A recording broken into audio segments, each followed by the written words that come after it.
Here's your 2-minute warning until we start. 2 minutes.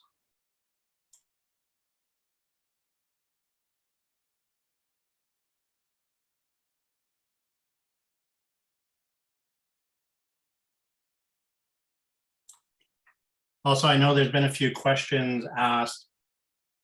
We have blocked all of the microphones and the cameras to ensure that Tariq and Colin are able to answer the questions and see everything they need to see with no distractions. Unfortunately, in the world of Zoom, we have to make sure that we're able to produce the best questions and answers that you guys get to witness and see. So that is one downfall. It would be nice if we were able to do this in person, but of course, we're also talking about 4 provinces in a territory that are trying to be in one area. So unfortunately, we had to do that.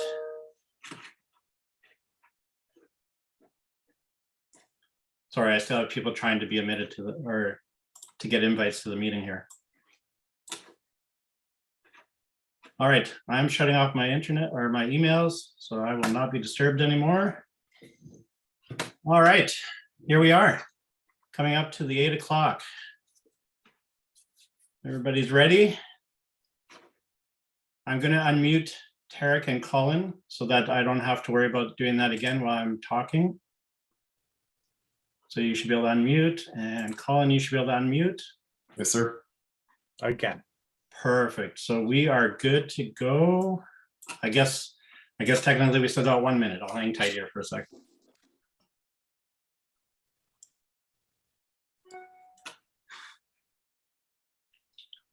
There it is, the 8 o'clock hour. All right. Hello, Maverick Nation. We are finally here. This is exciting. I also would like to extend a warm welcome to those that may not be members yet, and welcome to the Maverick Party, and welcome to the debate. Colin Krieger and Tariq Elnaga, or Elnaga, sorry. I already screwed up your name, Tariq, I'm sorry. All right, so we have them available here, so we're gonna get this started. So good evening to all. Welcome to the first leadership debate of the Maverick Party. My name is Dan Olson, and I have the pleasure of moderating tonight's debate. In case you're wondering who I am sitting on the governing council of the Maverick Party, and I'm president of the Selkirk Interlake Eastman Riding Association. The 2 candidates vying to replace the founder and interim leader, Jay Hill, are Tariq Elnaga, as I've said, and Colin Krieger. Welcome, gentlemen. Thank you. Just a reminder, I know I've said this a few times, but if you need to make sure you purchase your membership by the deadline, which is 11:59 p.m. Mountain Time on April 30th. This is the only way to be eligible to vote for the new leader of the Maverick Party. And I'd hate for anyone to miss out on that opportunity. I would like to extend a thank you to Barb Gale, who has volunteered to be the official timekeeper for tonight's debate. She'll be the one that makes sure that we stay on track and on time. Thanks, Barb. So I'm just going to go through a bit of the format of how this is going to unfold tonight. The candidates have agreed to the format of tonight's debate in advance. A draw was done virtually. Both candidates were present and Colin was selected to go first. They will have 5 minutes to introduce themselves to you. I will then proceed to ask them 5 questions that we provided them in advance and that they've had a chance to look at and prepare for. When we finish that, they'll have 2 minutes to respond to each question. From there, we'll move into questions that have been submitted ahead of time, and they'll have 90 seconds to respond to those. To wrap up the event, Colin and Tariq will have 5 minutes each to give their closing remarks. So I'm going to wish both candidates good luck. And if you're ready, we're going to get started with the questions. Very good. Awesome. Let's get started. All right, Colin, so you're going to begin the whole thing. So this question is going to be directed at you for your response to begin with. It's a little bit long-winded, so bear with me here. Maverick Party's Track A of 5 proposed constitutional amendments have been public now for over a year, yet there is no apparent interest from any of the federal parties, or for that matter, anyone east of Manitoba. Therefore, many Westerners believe we will never be treated fairly under our present agreement. This leaves only Track B, some form of independence. This could range from something similar to Quebec's nation within a nation, to some form of sovereignty association with the East or outright separation? Which, if any of these, do you support? Why? And how do you see them being obtainable? Go ahead, Colin. First of all, I'd like to say thank you for this opportunity and to hello to everybody that has taken time out of their schedule for this. Now, I need to make sure that I want to make sure that everybody understands that we as a Maverick party cannot move any province to separate. As a federal party, that is not within our jurisdiction. Although that being said, we are the province's ally. If a province wants to become autonomous on any level, up to and including independence, that resides solely within the provincial jurisdiction. That being said, the Maverick Party's role will be to support those provinces that choose any of these measures from the House of Commons. And so that would be our role. Now, are they obtainable? That is actually a question of time. My belief is that all measures, thank you, all measures are obtainable up to and including independence, but it's a matter of time. For instance, there's a lot of autonomous measures that can be accomplished in a timely fashion. Things like having our own police force, things like collecting our own taxes, things like, for instance, having our own provincial pension plans. These can all be accomplished in fairly short order. Other measures, such as independence, would take a much longer time, but they are achievable, yet complicated. So thank you for that. Thanks, Colin. So I'm just going to acknowledge that I probably caught both of you off guard because I didn't give you your 5-minute introduction and just went straight to reading questions. So Tariq, I'm going to let you answer the first question there, and then we'll stop there and I'll let you guys take your 5 minutes. I do apologize. I apparently jumped the gun. Sounds good. No worries. All right. So on that question, Dan, thank you. I put out a 10-point leadership plan of what my vision is for the Maverick Party. And this is my line in the sand in terms of where we stand as a federal party. I am going in and asking for full autonomy for Western Canada. So that is full autonomy on all of our affairs.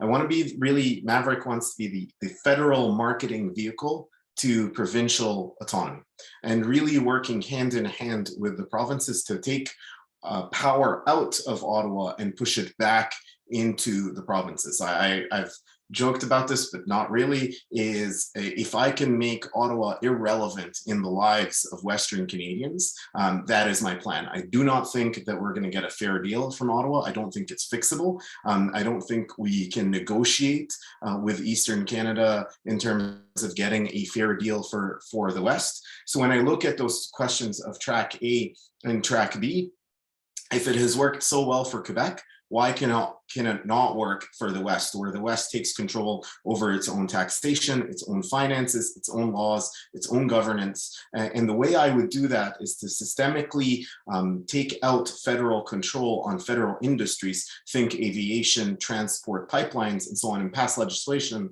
that pushes that back into the provinces. And that's really where I see Maverick having an impact. Again, we want to get to the point where the members and the people of Western Canada decide on separation or not. But what I am pushing for is full governmental autonomy out of Ottawa back into the provinces. Thank you. Thanks, Tariq. All right, so now to fix my mistake. So Colin, we'll give you the 5 minutes here to introduce yourself. Now that they kind of know where you stand, that might make your introduction a little easier. Sorry about that, and go ahead. Sure. As has already been stated, I guess, my name is Colin Krieger. I am a 4th generation Western Canadian, and because of that, my roots and my Western Canadian values do run quite deeply. For me, there are 2 forces that are imperative for a strong country. The first would be strong families, and the second would be a fair, free, and transparent democracy. I've done my best at the first, I guess. I have been married for 27 years. I have 4 adult children of my own. And for the last half dozen years or so, my wife and I have been involved in foster care. But now it is time for me to start working on the second, which is politics. And like many of you, I'm afraid for our future. I have seen more and more examples of where the federal government is encroaching on the rights and freedoms that we used to take for granted. Trudeau has been stacking the deck by throwing Western challenges under the bus to grow his voter base in the East. He blurs the lines between federal and provincial jurisdictions. And he has put forward legislation that makes it increasingly difficult and more expensive for the West to maintain our fiscal future by attacking our resource-rich economy. The only solution against federal overreach is stronger provincial and regional autonomy. The provinces alone have the legal authority to fight overreach in the courts. The provinces alone have the resources necessary to challenge the federal government. Many Westerners want to go so far as to separate. And while possible, that will be a long and a difficult journey that can only be decided by the provinces themselves. For Quebec, they've been working on it for 4 decades. But in the meantime, the Quebecois have been helping their province prosper. They have won all of the fair deal rights that Alberta has been discussing these past 5 years. They collect their own taxes, they control immigration, their own pension plan, and their own police. The Maverick is the only federal party that is not looking for more power. We are the only federal party that is willing to give up federal encroachment to the provinces. As your next leader, I will work tirelessly to prepare our party for the next election. We will run candidates in all 4 provinces and in all 111 ridings. The Maverick message will be one of hope, of change, and renewal. It will be a message that can resonate with all voters, regardless of their political ideology. When we strengthen each province, we help give them the resources to address problems at their source. So the next 2 or 3 years are not going to be easy, though. We need to drive our grassroots deep in the Western Canadian soil. That is why I've spent quite a few miles this campaign on the road driving, and I've been visiting as many people as I can face to face in every EDA that I can possibly get to. It is something that I will continue to do to grow the party and to become a political force to be reckoned with. So again, my name is Colin Krieger, and I am running to be the leader of the Maverick Party. Thank you. Thank you, Colin. Again, just a reminder there's been quite a few people that joined. So I kind of jumped the gun and we answered question number 1 already. So now I've backtracked and we're letting the candidates do their 5-minute introduction. So now I'm going to let Tariq do his 5 minutes. So you're up, Tariq.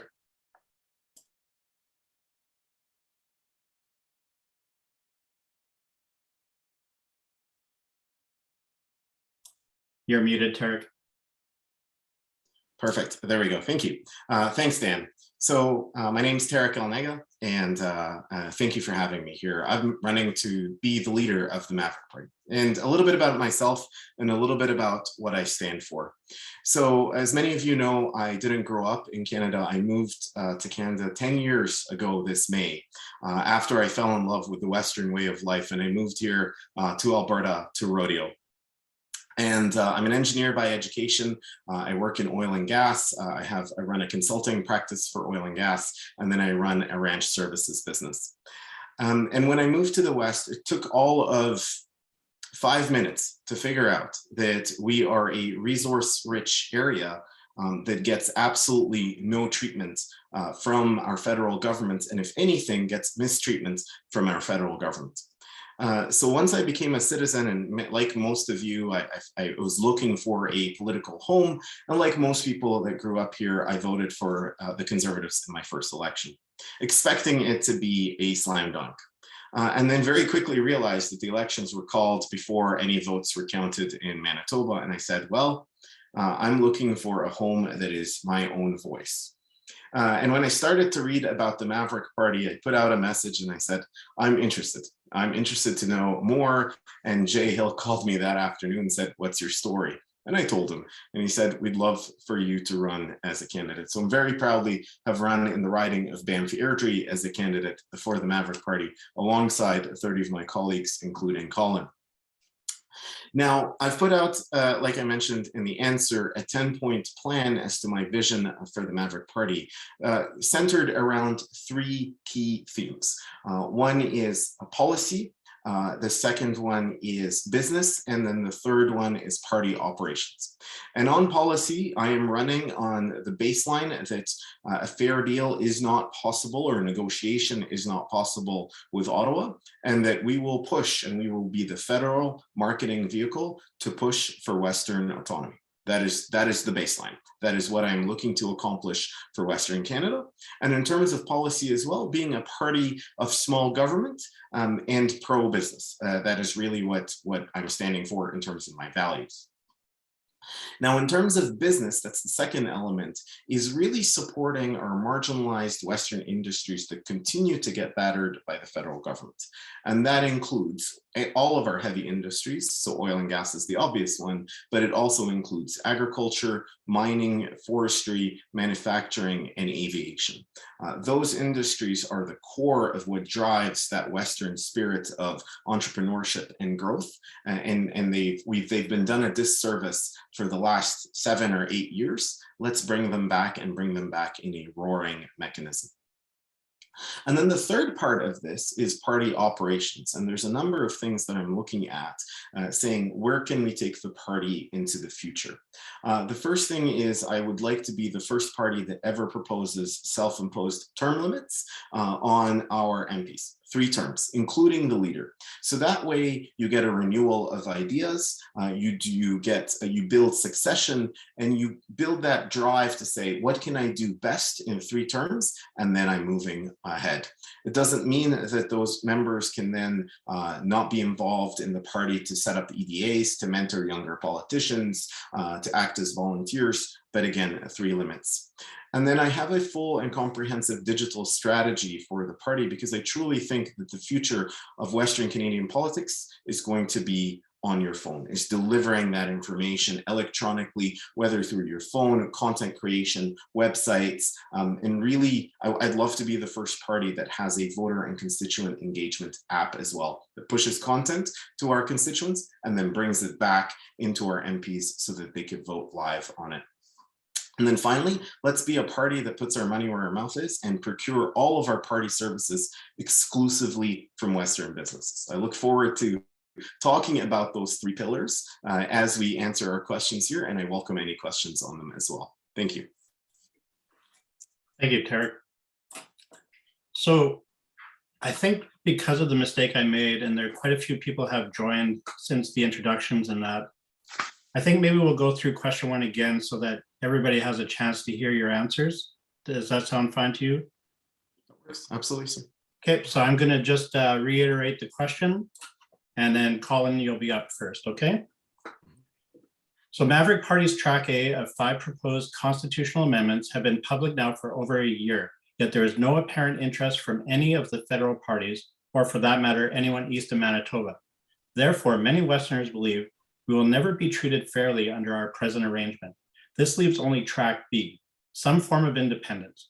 This could range from something similar to Quebec's nation within a nation, to some form of sovereignty association with the East, or outright separation.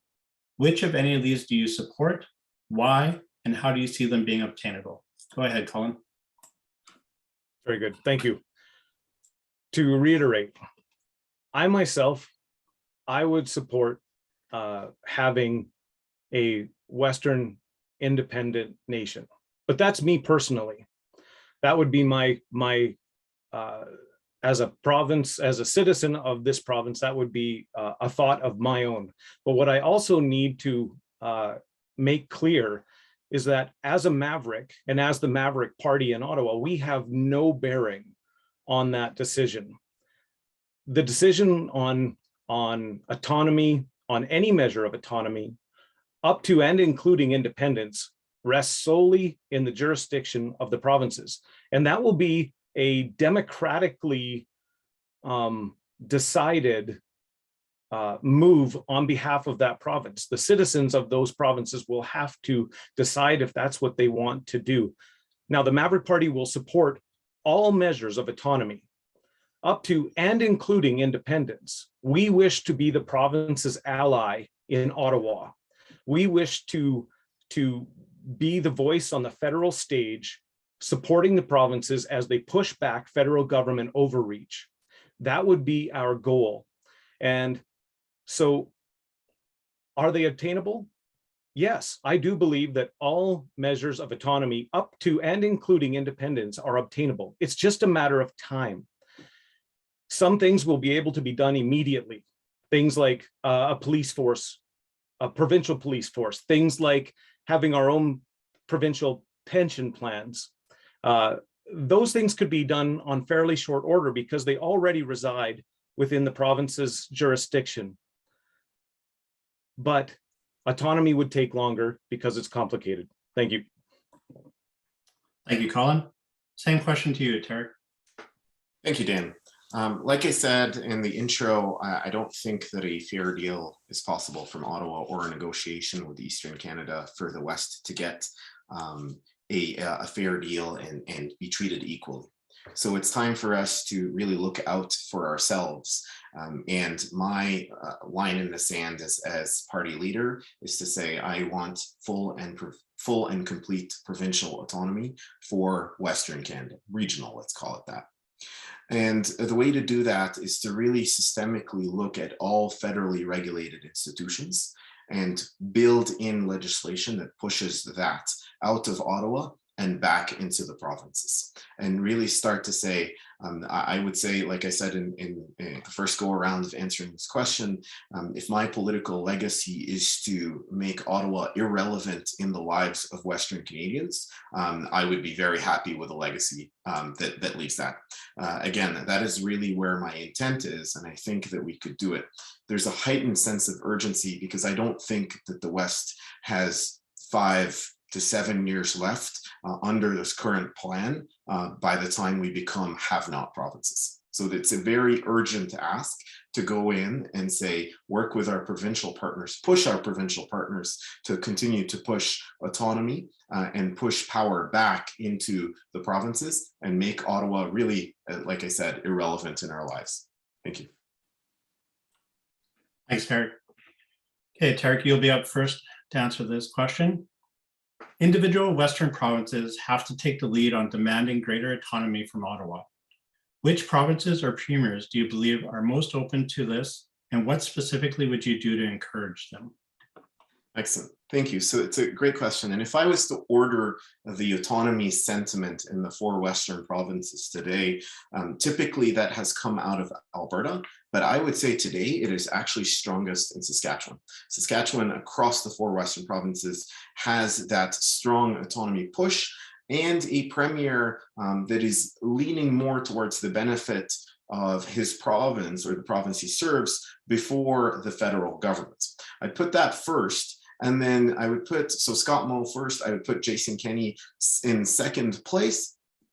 And again, he's kind of a push and pull. We know that he's protecting his position to go back into the federal government.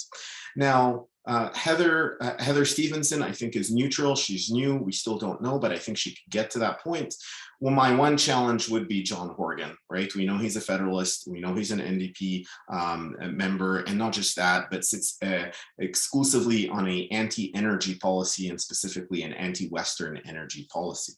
Now, the best way to put pressure on those premiers is to put really the pressure from the people that put them in their jobs and put them in their roles, their voters. So the more the Maverick Party can go after and work with the voter in Western Canada and say, we'd like you to pressure your premier to ask for additional provincial autonomy, that's the way to do it. Put their jobs on the line and say, listen to your constituents. That would be the way I would do it, and do that with a sustained and continuous communication platform that says, what are the benefits of provincial autonomy? What are the benefits of a divorce of Ottawa? Thank you. Thank you, Tariq. Same question to you, Colin. Yep, thank you. Again, I would tend to agree with Tariq, especially in regards to which provinces are more likely or demographically motivated towards autonomy. Probably Saskatchewan and Alberta are at a tie in regards to that. But it doesn't matter which province you're talking about, the game plan does remain the same. In regards to premiers, you did ask about premiers, so I would address that quickly too. Scott Moe would probably be more willing to address some of these issues. Jason Kenney, of course, has some of his own issues going on here in the province of Alberta. He may or may not survive the upcoming leadership race here.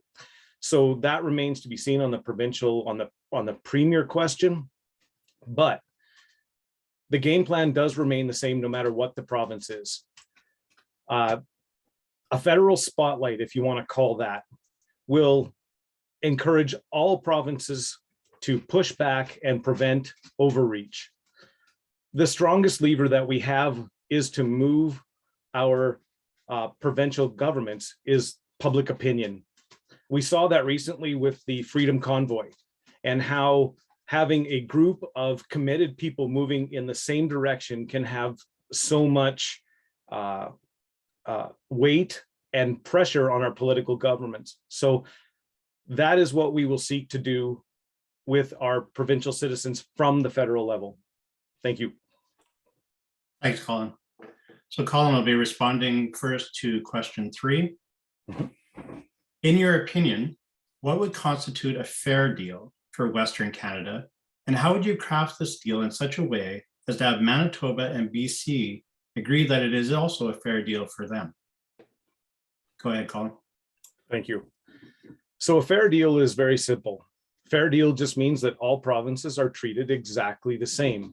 Unfortunately, that has not been the case for Western Canada. Things like Bill C-48 and Bill C-69, which are the North Pacific Coast Tanker Ban, the No More Pipelines Act, the carbon tax, the firearms legislation, all of these things are more discriminatory towards the Western Canadian provinces. And so we want them all to be treated fairly. Now, in regards to Saskatchewan and Manitoba, Manitoba and British Columbia, those two provinces are absolutely critical to be involved in a Western Canadian coalition, if you will. I view them as being vital. For instance, both of them have access to deep sea ports, which are going to be extremely important in our future success of our industries. But I think even more importantly, what makes the more central and northern parts of British Columbia, Alberta, Saskatchewan, and of course our territories in Manitoba, all of them have very similar cultures. We all have living memory of our pioneering ancestors and grandfathers, great-grandfathers. We have a living memory of them, and they have downloaded into us a similar ethic. Things like we are builders. Common sense is important to us. We have a certain sense of self-reliance, integrity, hard work, honesty, and freedom.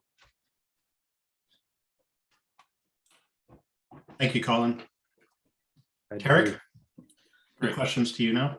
Thank you. So the fair deal to me, if that's even possible, is complete autonomy for our own affairs, our own day-to-day affairs for Western Canada, so that we control our own industries, our own energy resources, our own taxation, our own immigration policies, our own financial policies, our own law enforcement, property rights, etc.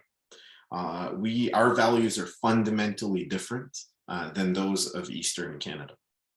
Now, to answer the question of how do you engage Manitoba and BC in this deal, I think that the spearhead, if we're going to look at this as phase 1 and phase 2, the spearhead of this is going to be Saskatchewan and Alberta. And Saskatchewan almost a tad ahead of Alberta in that its independence, autonomy sentiment, again, seeing the strongest premier, I think, in Western Canada today. Once we show and once we prove that once we remove those shackles from Ottawa and we remove that Eastern master approach of we will control everything in your lives, and then I think BC and Manitoba will look at the advantages of heightened provincial autonomy. And we've already seen, at least here, some good EDA development. There's 17 conservative ridings in BC that I could see we're going after, and we could run candidates in. But I really think start with Alberta and Saskatchewan, show the advantages of the plan, show the prosperity and autonomy and freedom it will bring, and then naturally sell those benefits to Manitoba and BC. Thank you. Thanks, Tariq. And of course, you'll be up first for the question number 4. There was no surprise by pundits and pollsters in 1993 when the Reform Party swept Alberta. But the fact is, Reform elected even more MPs in BC than in Alberta, surprising many. In short, the Reform Party platform appealed to a large number of NDP voters, not just Conservatives. A lot of Maverick support comes from disenfranchised small C Conservatives, but also potentially disenfranchised NDP voters. Should you become leader of the party, how would you attract these voters to the party as the best option for Western Canadians? Thank you. So I'll answer that in 2 steps, one on the NDP and then one on Conservatives. Today's NDP voter demographic is quite different than what it was in the past. And today's Champagne socialist NDP voter is actively voting against Western prosperity, is actively voting for what I will call borderline communistic policies. That is not what we stand for. And if that's what they're openly voting for is hard left, hard, almost communistic policies, then that's not we're not the party for them. Especially as we see that alliance that has just happened. That being said, it's the small C conservative and the big C conservative as well that is the main target for Maverick Party. And the way to get them is 3 things. 1 is to tell them that it's okay to not vote conservative, that it's okay to vote for what you really want. 2 is to continue to push the message that in Western Canada, we never decide who becomes prime minister. So let's start voting for ourselves. I'm sure everyone on the call here has heard it. Well, a vote for Mavericks, a vote for Trudeau. I think we need to continue to communicate that over and over and over again, saying that as a matter of fact, you could have a conservative government in Ottawa backed by a bloc of Mavericks. And then the third one, and this is the one that's most obvious, is really preparing the party for what will be the inevitable sellout, regardless of who becomes the leader of the Conservatives of Western Canada, saying you're going to take your votes for granted, but we need to appease the downtown voter of Toronto because there's more ridings in Toronto than there is in Alberta and Saskatchewan put together. So it's really looking at that and saying these are our people, and this is what we're looking for. I'm at time. Thank you. Thanks, Tariq. Colin, you're off. Back in that election with the Reform Party, they won 24 of 32 seats in British Columbia, and then they won 22 of 26 in Alberta. The Reform Party did take away NDP seats because the message was about change and it was about reform. There are a lot of people who are afraid of Canada's future. The Maverick Party needs to be a strong advocate for strong provincial authority so that the challenges that BC faces are actually addressed in British Columbia. As a leader, I will fight to grow this party and to run candidates in every riding and in every province. We will show voters of every ideology how federal overreach is costing them money and endangering their future. In the past few years, hundreds of thousands of Canadians in every province have gone to bed as law-abiding citizens, only to wake up to a new federal law making them criminals, as happened with the OIC, the Order in Council, and the firearms. Every Canadian has seen it become harder to run their businesses, to support their families, and to pay their bills. The Maverick Party is the only party that is willing to reverse the trend and give power back to their provincial leaders. And that's what I think we need to do. Thank you. Thank you, Colin. And don't go anywhere because you're up right away again. So question number 5, and this one is very relevant as we see inflation spiking across our country right now. Inflation has become the fastest growing issue for families. The cost on everything is rising at an exponential rate. What would be your plan to address inflation, and how would this help Western families specifically? This is a hard one, mainly because inflation, much like the weather, is something that we can't directly, as a Maverick Party, change. We are here. The conditions are what they are, and we will need to be able to work our way through it. There are some things that we can recommend, but as a party, we don't have the power to do them. Right now, we are spending about $300 million a day on interest. That's $300 million a day as a country that we don't have to spend on the things that we need, everything from infrastructure to social programs, you name it. This is a problem. Now, what's causing it? A government that has runaway spending and is using their printing press to solve that problem, doubling our Canadian debt in less than 2 years. Also, these same issues are causing our costs of living to go higher by things like the carbon tax. There are things that we could do, balancing our budget, getting rid of these oppressive taxes that simply remove wealth from Western Canada and spend it in other parts of the country. Provincial autonomy is the answer to these. We need the provinces to stand up, push back, assume their rightful, powerful position inside of the Canadian Confederation, and take back these controls that are theirs. And the Maverick Party is here to help them on the federal stage. That is our goal. Thank you. Thank you, Colin. Tariq, questions all yours. Thanks, Dan. For the last 7 or 8 years, there has been an attack on disposable income in Canada in numerous ways. Additional taxes, we've demonized business, we've demonized entrepreneurship. We continue to over-regulate and layers and layers and layers of red tape and bureaucracy on setting up new business to the point where it has become uncompetitive. So rather than price controls, the way I would look at it is start to really bring back the free market and have people keep more of their money. And the way to do that is to get a roaring, raging economy, which we can have, and to be able to say, all right, that's where that revenue comes in. Let's start to cut taxes back rather than give away free money, free because it isn't really free. And start to really cut taxes. The carbon tax is obviously one of them, but I look at whether it's our corporate tax rate, our personal tax rates are the highest in the G7 right now, depending on which income level you're looking at. Why? So let's stop demonizing disposable income. Let's stop demonizing free enterprise and free business and entrepreneurship, and create an environment that then allows people to get great jobs and great income. That is the West I moved to. And it wasn't very far away, a long time away, where the West I moved to encouraged people to work hard and were rewarded for that hard work.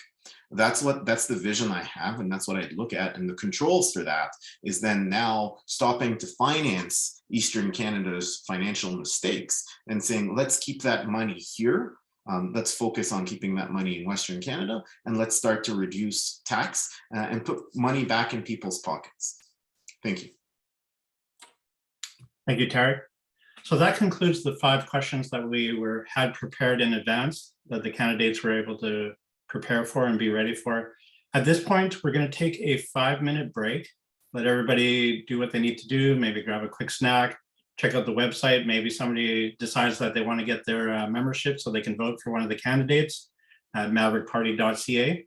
So Barb, if you can start the timer for 5 minutes and everybody can take a little break.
Just a reminder to everybody that's joined, this is being recorded and will be played on social media at some point.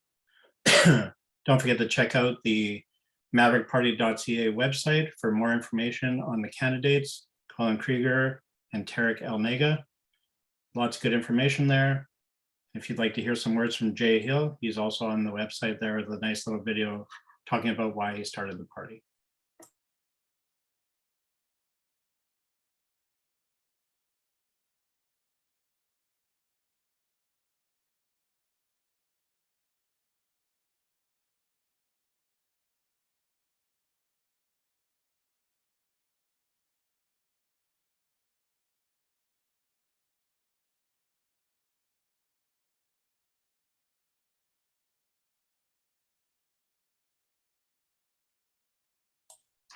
All right, everybody, just letting you know, there's 1 minute left in the break, and then we'll be resuming.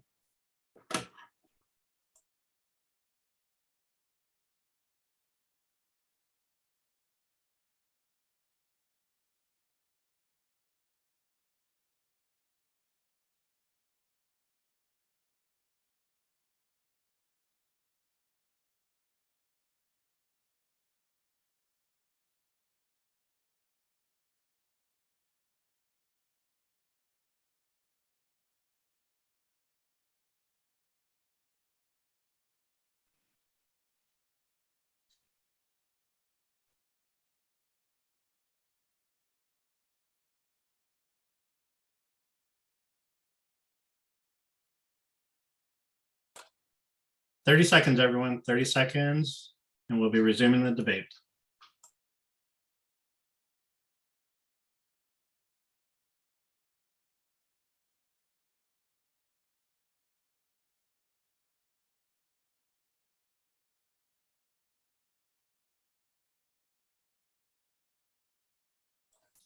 All right, I see the 10-second notice, so I think we can pretty much get started again. So the candidates had those 5 questions that they were prepared and ready for. I now have some that were submitted online to the leadership questions. So the candidates have no idea what I'm about to ask them. They're going to have about 90 seconds to answer them. And let's see what they have to say. Are you guys ready? Yes. All right. Tariq, we're going to start with you. Okay. Manitoba is a have-not province. How do you feel about that, and what are your plans for us? Personally, I feel like we are a drain on the coffers, and yet the Maverick Party still wants us on board, which is confusing yet nice. Right. So thank you for that. And similar to what I answered in the last couple of questions, I really think that a phased approach, especially for a new party that has limited resources, is let's go where we are strongest and then show the benefits of why Maverick is the better option. I think that Manitoba, so a number of reasons with Manitoba. One, there's strong industry there, specifically agriculture industry, that is very closely related to Saskatchewan's agriculture industry. So I think rural ridings in Manitoba, especially Western and Southwestern Manitoba, are very similar mindsets, similar industry, etc. I think if we've got solid EDA development and solid candidates there, then why not? If not, then let's show the benefits for Saskatchewan, and those will naturally come towards Manitoba. The other thing as well is in terms of voting. Again, Manitoba does not have an impact, the same like any of the other Western provinces, on determining who forms government. So why not give Manitoba what they really want, rather than voting for, again, what has been the trends coming out of Ontario. The one thing I would do differently is start to look at winnable ridings within Manitoba before, let's say, running a candidate in metropolitan Winnipeg, because that won't yield the results that we're looking for. And with, again, limited resources, you're looking at that biggest return on investments. Where is that? It's Southwest Manitoba. But strong agriculture, and I think autonomous agriculture policy would naturally reflect on Manitoba. Thanks for your answer, Tariq. Thank you. Colin, do you need me to repeat the question for you? That would be good, actually. Okay. Manitoba is a have-not province. How do you feel about that, and what are your plans for us? Personally, I feel like we are a drain on the coffers, and yet the Maverick Party still wants us on board, which is confusing yet nice. Just because Manitoba may not be prospering during economic times as other provinces are, does not necessarily decide whether or not we want to include them inside of the Maverick movement. They struggle with the same issues of federal overreach as the rest of the Western Canadian provinces. That's the main reason that we need to include them. Does that mean that Manitobans don't have many strong industries that they can contribute to a Western Canadian economy? Of course not. They have been, well, if you look back and Manitobans from a previous generation would remember Bristol Aerospace. These types of federal government interference continue even to this day across Western Canada, including Manitoba. I believe that they deserve a fair voice, and I believe that a strong central messaging from the Maverick Party headquarters, of which I would be a part of, would speak to the Manitoban voter just as strongly as any voter in Western Canada. I would, there's an old saying, and I use it all the time, that a rising tide floats all boats. And that would be my goal in regarding the voters even from British Columbia, let alone Manitoba. Maybe there are other conservative members in the lower mainland that need representation, and I would want to represent them as well. Thanks. Thank you, Colin.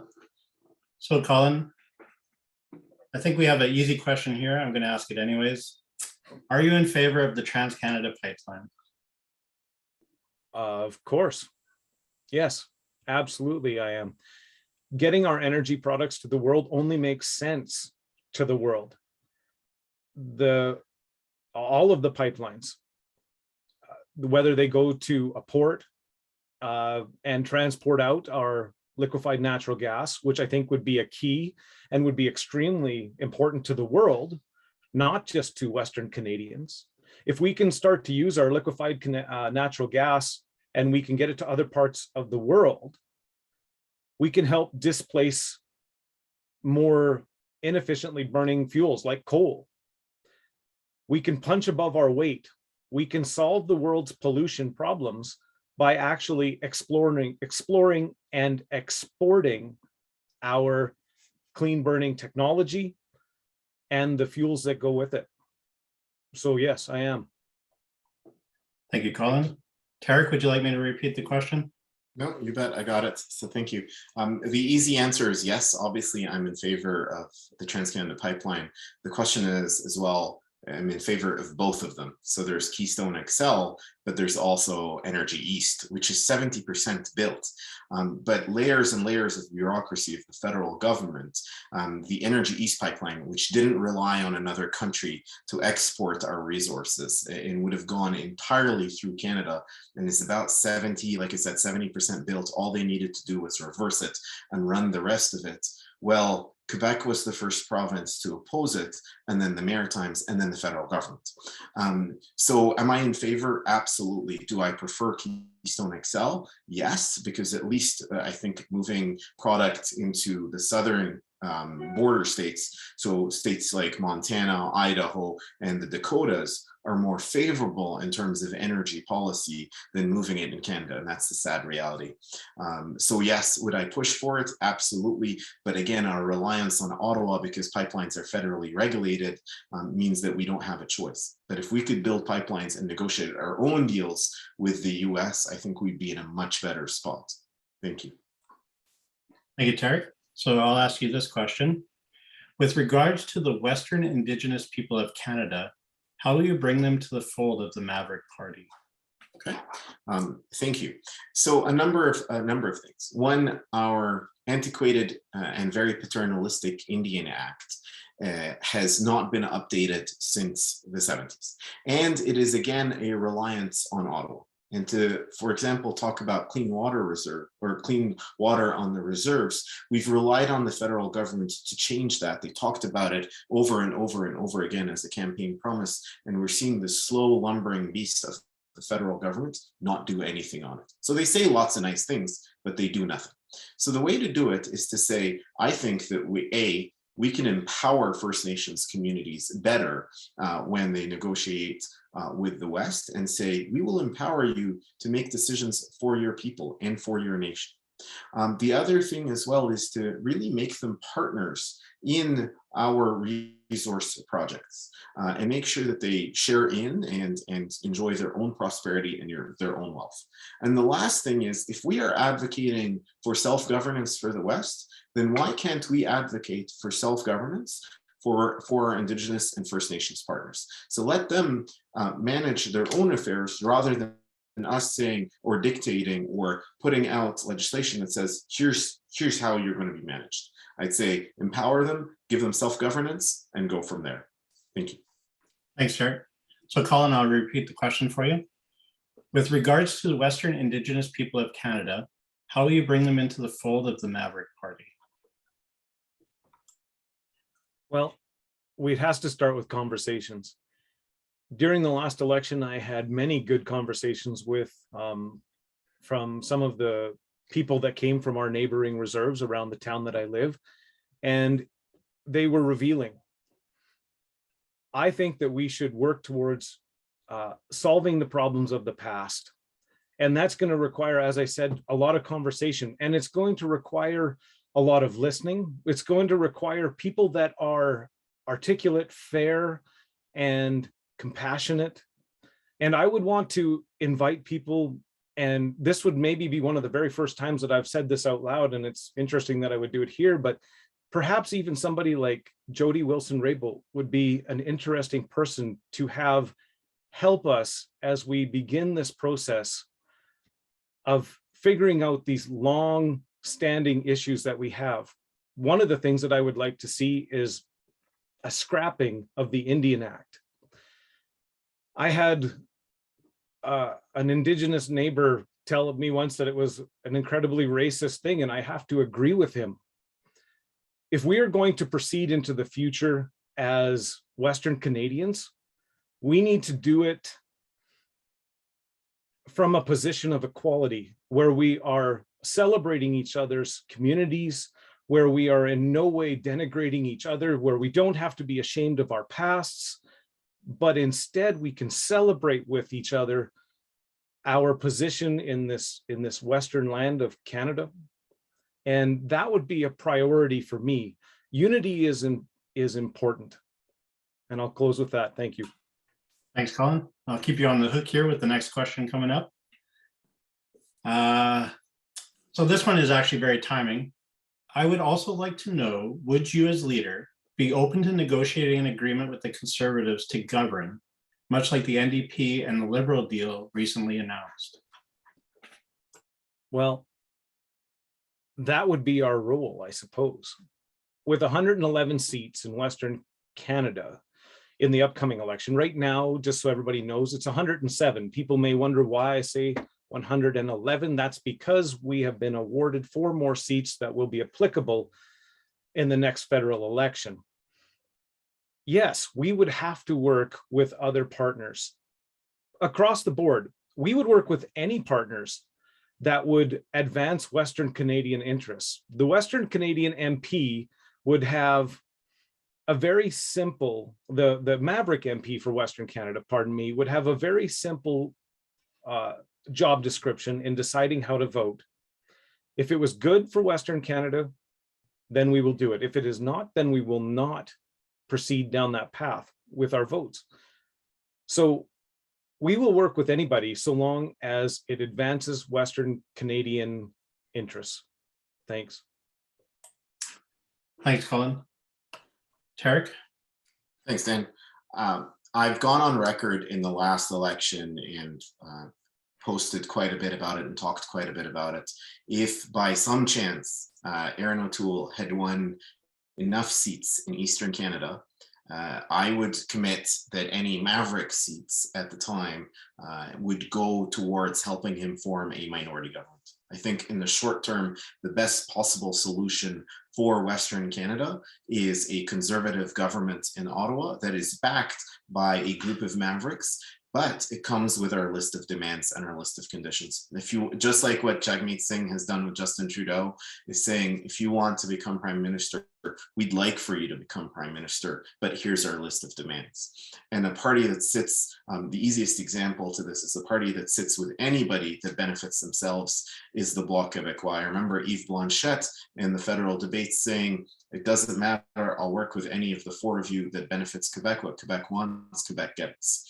And I said, well, I was watching those debates and saying, well, where's the Western representative that says exactly that? What the West wants, the West gets, and I'll work with anybody that does.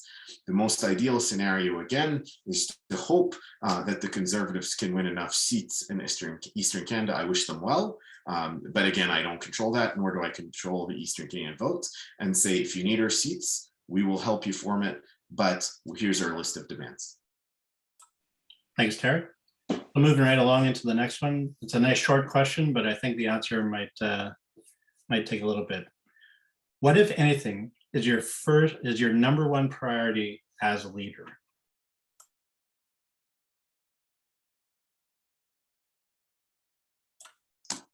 So that's, yeah. So my number one priority is to start passing legislation on day one that pushes for provincial autonomy and what is typically federally regulated and federally controlled industries. That is the absolute first thing I would do, is to continue to push and market before getting elected and after getting elected, continue to push for Western autonomy. That is the absolute first thing to do. The more we could take power out of Ottawa and put it back into the provinces, the less we make Ottawa relevant, the more prosperous we will be, the more free we will be, the more autonomous we will be. And truly, I think we will be an incredible, I'll call it nation within a nation. That's the baseline for where I'm going for. There is no time to waste, because again, we're seeing a systemic destruction of the Western way of life. We're seeing a systemic destruction of Western industries, and the federal government doesn't care. They do not need a single vote in Western Canada to win. So that would be my first priority, is to start passing legislation to destroy and really destruct federal control and federal industry control, and start to push it back into Western Canada. Thanks, Tariq. So Colin, what, if anything, is your number one priority as leader?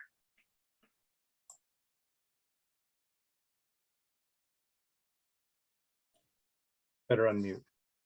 I think that any leader inside of a federal party, their main goal is just to work in order that during the next election to have all of the candidates elected that they possibly can. And quite simply, that's my job. Now, inside of that main goal, there are others. I would work to strengthen our local EDAs, to work with them to organize, to work towards getting the Maverick message out, to work towards combating some of the negative marketing that's been put out there, the things like we're a separatist party, which of course we can't be a separatist party because we have no power to separate anybody. So we work to combat that. I would work towards building memberships, a strong and vibrant membership within Western Canada on a riding by riding basis will send shockwaves in Ottawa. That's why I tell everybody that I talk to that if you like the Maverick message, even if you're scared about, some people say they're scared about splitting the vote, I tell them to buy a Maverick membership anyway. So building that team would be my first priority. Thanks, Colin. And we're going to actually expound on that. The follow-up question here is, what do you hope to accomplish in the first 100 days? The first 100 days.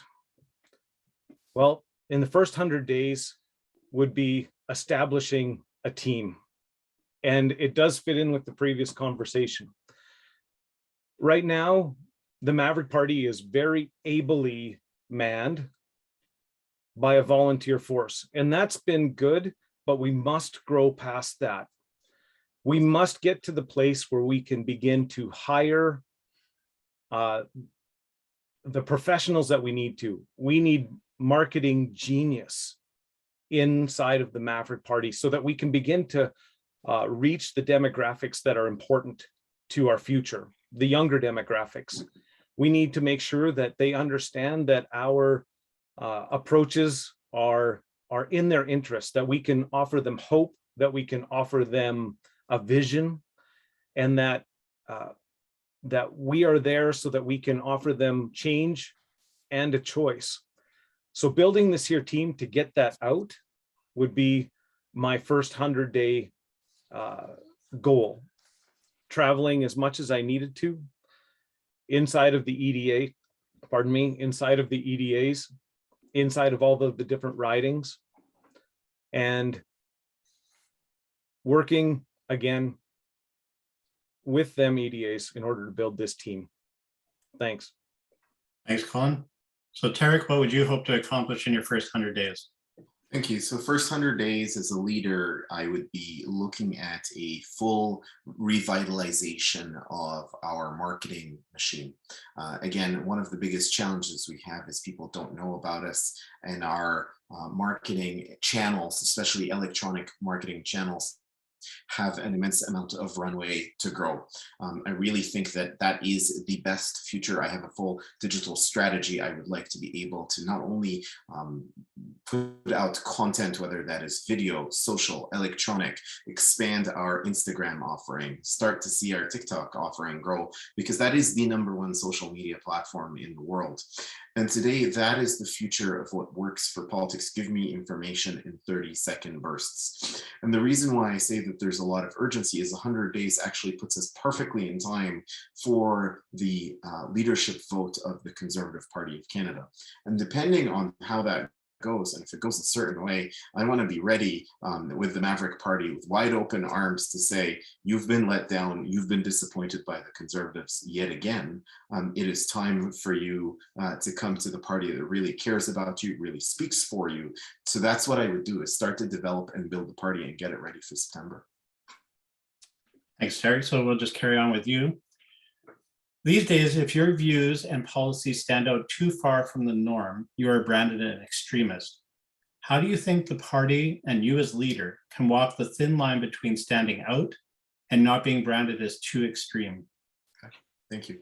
So I don't think that anything in our policy set is pretty extreme. I've put it in my own leadership platform. What I stand for and my value set is very libertarian. Which means that the party stays out of your business, your home, your place of worship. We're not the ones that tell you that. You run your life the way you feel best. It's a very pro-autonomy, pro-individual responsibility and freedom party. What I do think, though, is we need to stand for something, because being in the middle gives us what we've seen from the likes of an Aaron O'Toole, where they really stand up for nothing and have no solid position. Realizing that, again, we are the party that is really for Western Canadians, and we have to be very strong about that message.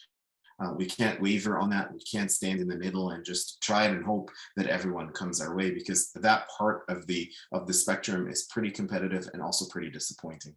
It hasn't worked and will not work. So being strong on our policies, on our values, without being extreme, I think is very possible and very doable. Thank you. Thanks, Tariq. Colin, I'll repeat the question for you. These days, if your views and policies stand out too far from the norm, you are branded an extremist. How do you think the party and you as leader can walk the thin line between standing out and not being branded as too extreme? Well, I don't think that the policies that bother Western Canadians on a consistent basis are extreme in any stretch of the word. I think that when we talk about federal government overreach, that we all see it, we all recognize it. Indeed, it makes us nervous. We look at the future and we are concerned. And that word is probably not strong enough, but we'll use it. We're concerned. So when I talk about the different topics that the Maverick Party stands for, where we will be encouraging the provinces to stand on their autonomy, to bring forth the tools that they have in order to push back against the federal government, I don't believe that we are extreme. I think that Western Canadians, when they see our platform and they understand it in its entirety, will actually resonate with it. They will believe that they will see and hopefully begin to trust that they have a party and hopefully a leader that they can look forward to hearing from, that they know will be strong and will have the integrity and the sense of purpose to represent them properly. Thank you, Colin. So this question, I wanted to ask you, but it's a little bit convoluted. So I'm going to try and narrow it down a little bit.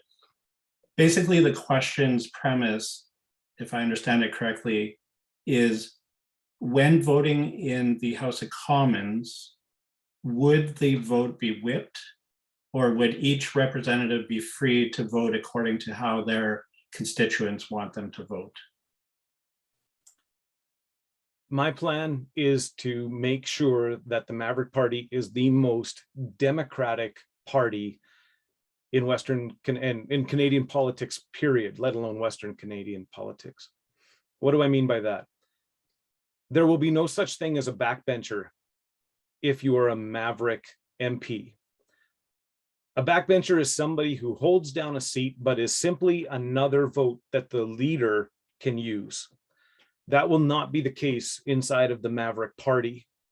Every MP will be able to vote his constituents' concern without repercussions from the leadership. In fact, that's a priority, and I would expect them to do only that.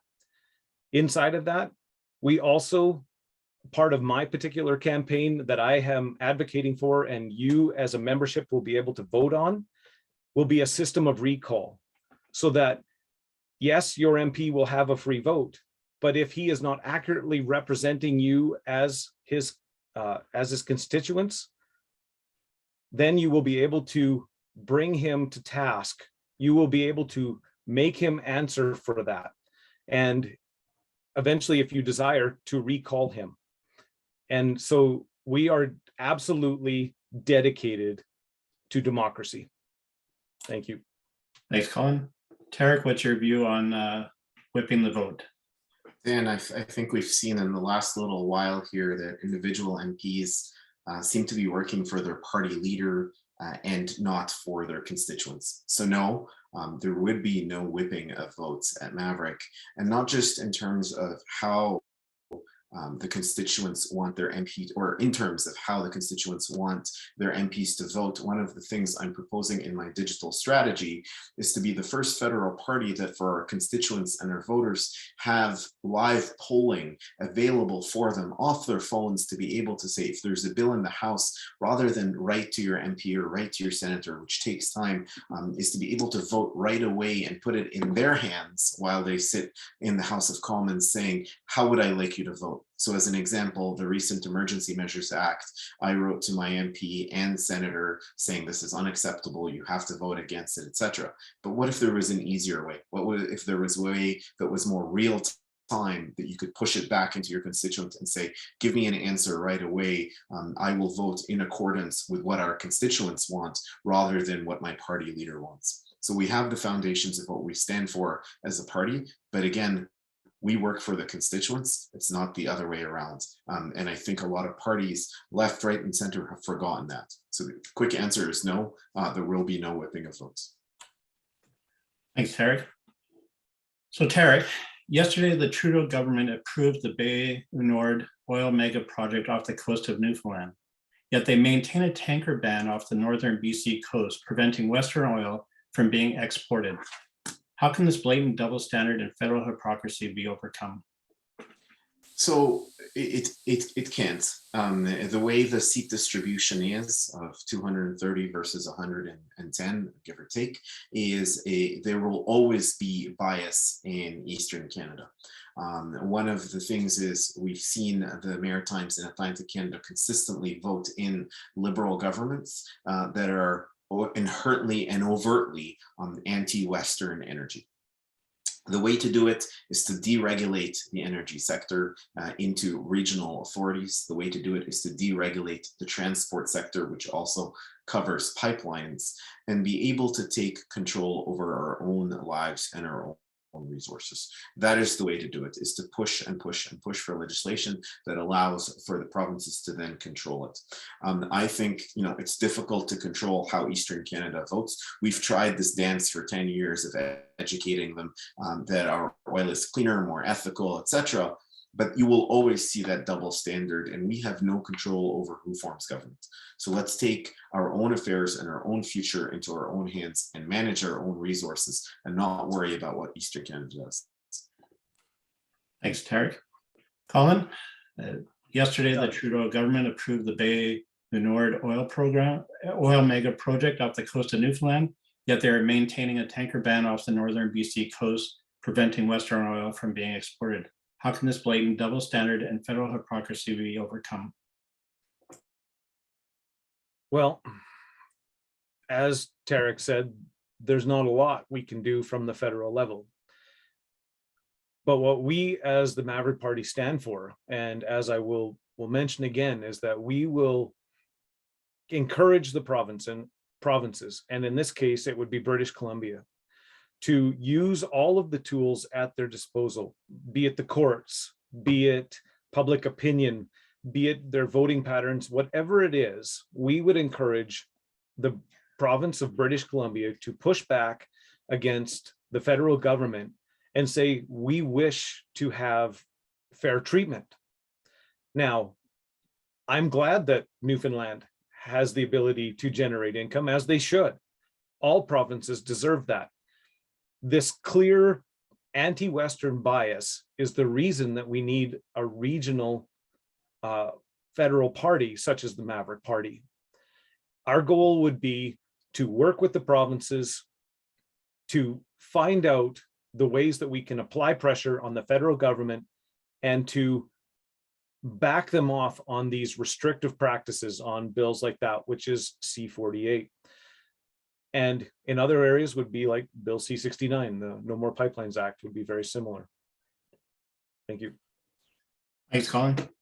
Well, Colin and Tariq, I wish I could ask more questions, but it looks like we're getting close to the end time here. So Tariq, I'm going to get you to do your 5-minute closing remarks. Okay, thank you. So I'll start with the bad news, but I'll tell you about the good news. The bad news is the vast majority of the West's problems are made in Ottawa. Friends, here's the good news. We have the resources. We have what could be a roaring and raging economy, and we do have the ability to self-govern. And when I moved to the West, it's the values of the West that really spoke to me. The values of grit, of perseverance, of honor, of truth and respect. And the way I would liken it to my favorite sport is we've been bucked off, but what you do is you grit your teeth, you get back on the horse and you ride through the pain and you ride again. We do have the opportunity to ride again and create prosperity in Western Canada. I would love to see us remove the shackles of Ottawa. I would love to see us govern ourselves and manage ourselves.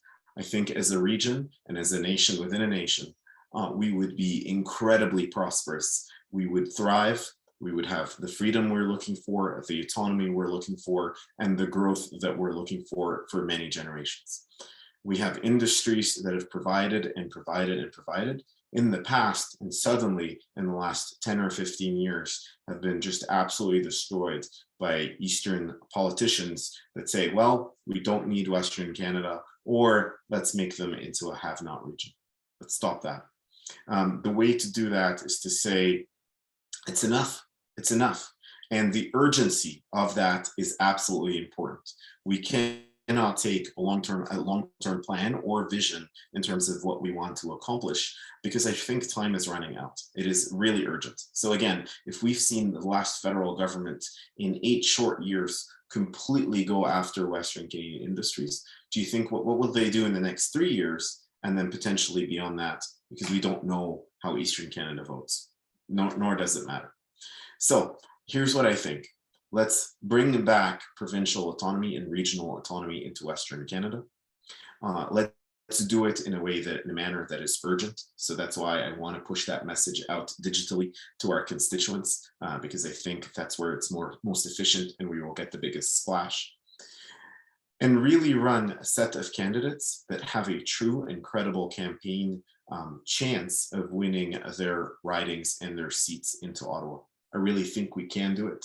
I'm very optimistic. I think the future for me is a Western Canada that is prosperous, that is free, and that is self-governed. Thank you. Thank you, Tariq. Colin, your 5 minutes starts now. As I mentioned, I've been driving quite a bit lately.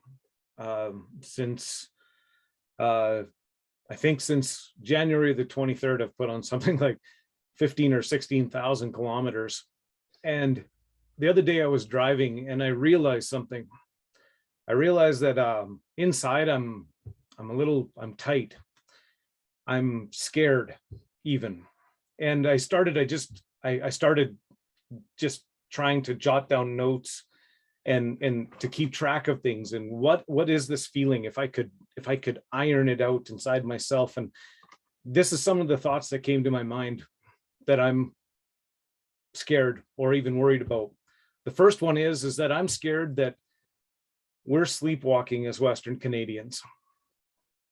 I'm I'm scared. Oh, this is a big one. I wrote down, I says, I think that we may end up getting the government we deserve.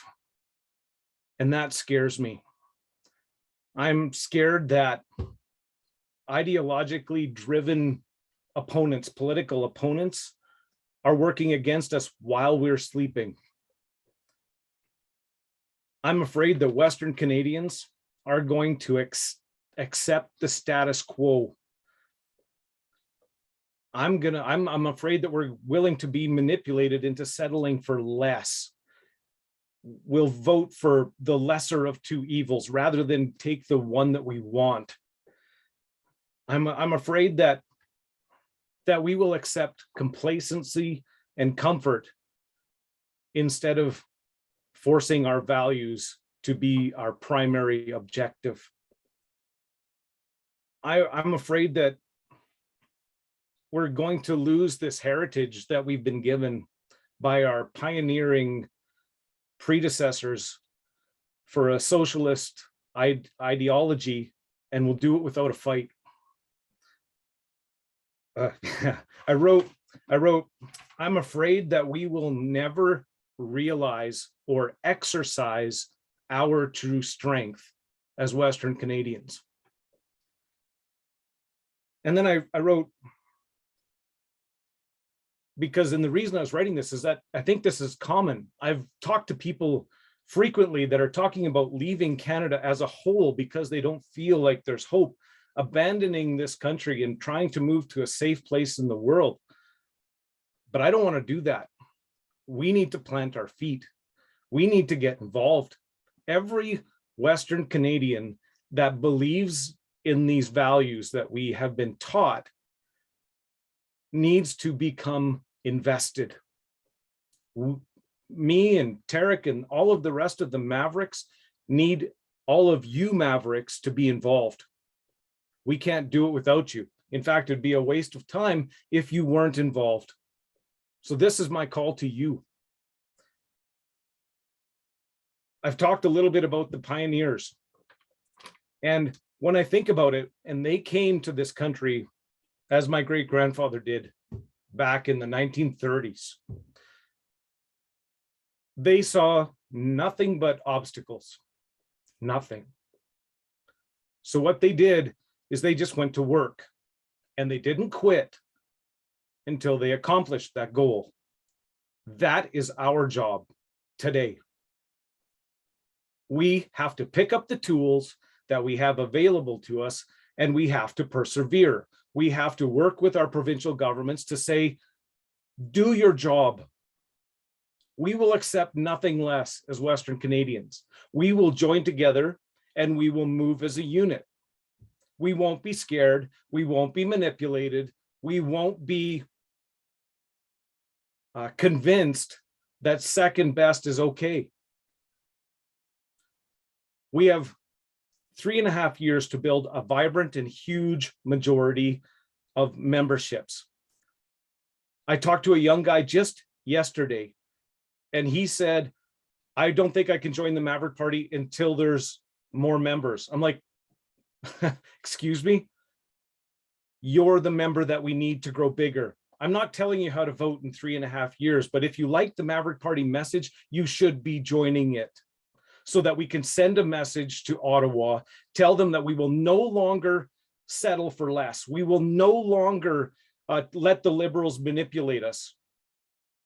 I'm running out of time, guys, but I've appreciated all of this, and I thank you all. Have a great evening. Thank you, Colin Krieger. Thank you, Tariq Elnaga, for joining us. Thank you for answering all the questions. It was fantastic. Just going to go through a few things here. I want to thank all the people that made this possible tonight. There's too many to list here, but big thank you to everybody for making tonight a successful event. You know who you are, and I express my thank you to you. Make sure you check out the website. Colin Krieger, Tariq Elnaga listed there as contestants. If you like the message they've told you today, buy a membership, be ready to vote. Stand up. You need to have that membership bought by April 30th or renewed by April 30th, no later than the end of the day. Voting will take place throughout the day on May the 14th, with the results being announced later in the evening once BC has finished voting. There will be an after vote reception. It's going to be held at the Big Rock Brewery in Calgary.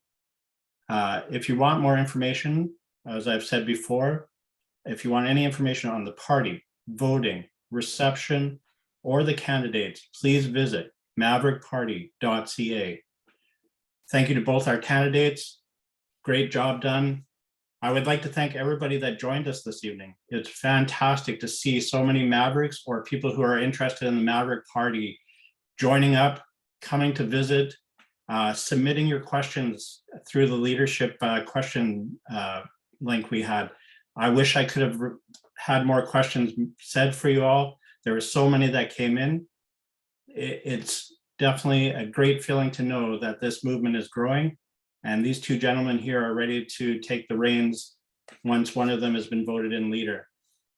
Thank you so much, everyone. Have yourselves a great evening. Take care. Thank you. Have a good night, everybody. Thank you.